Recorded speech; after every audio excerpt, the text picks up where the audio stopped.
দেশের রাজনৈতিক পট পরিবর্তন ও অর্থনৈতিক অস্থিরতার কারণে গেল এক বছরেরও বেশি সময় ধরে আবাসন খাতের ব্যবসায় কিছুটা মন্দা চলছে। নতুন প্রকল্প ও রেডি ফ্ল্যাটের বিক্রি স্বাভাবিক সময়ের তুলনায় নেমেছে অর্ধেকে।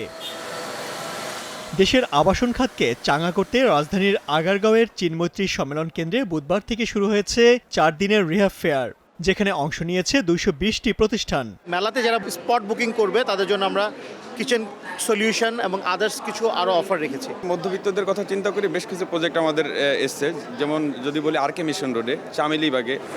হোম লোন সহ বিভিন্ন অফার নিয়ে মেলায় অংশ নিয়েছে বেশ কিছু আর্থিক প্রতিষ্ঠানও।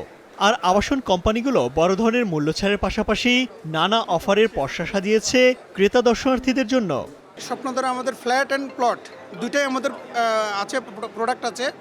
আপনার অ্যাপার্টমেন্ট প্রকল্প ঢাকা বিভিন্ন লোকেশনে, গুরুত্বপূর্ণ লোকেশনে আমাদের প্রকল্প, আর ল্যান্ড প্রকল্প ঢাকা মাওয়া রোডে। স্কোয়ার ফিটের উপরে একটা ডিসকাউন্ট অফার ঘোষণা করেছি এবং ল্যান্ডও আমাদের একটা আকর্ষণীয় ডিসকাউন্ট এবং গিফট আছে আর কি।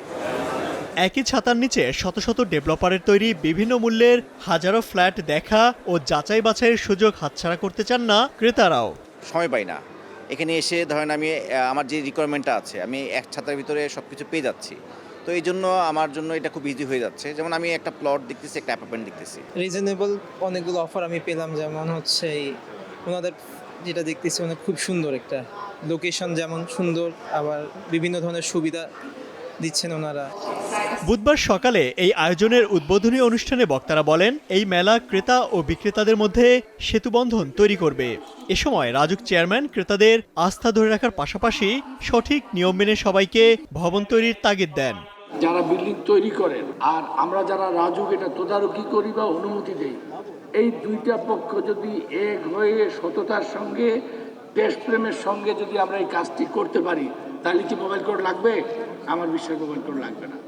এখানে রাজুকেরও দায়বদ্ধতা আছে, আপনাদেরও দায়বদ্ধতা আছে। আমরা আসেন, আমরা একটা সুন্দর শহর নিয়মের মধ্যে গড়ে তুলি, একটা পরিবেশ বান্ধব শহর গড়ে তুলি। এবারে মেলা 27 ডিসেম্বর পর্যন্ত প্রতিদিন সকাল 10টা থেকে রাত 9টা পর্যন্ত ক্রেতা দর্শনার্থীদের জন্য খোলা থাকবে। Imtiaz Ahmed, star news, Dhaka.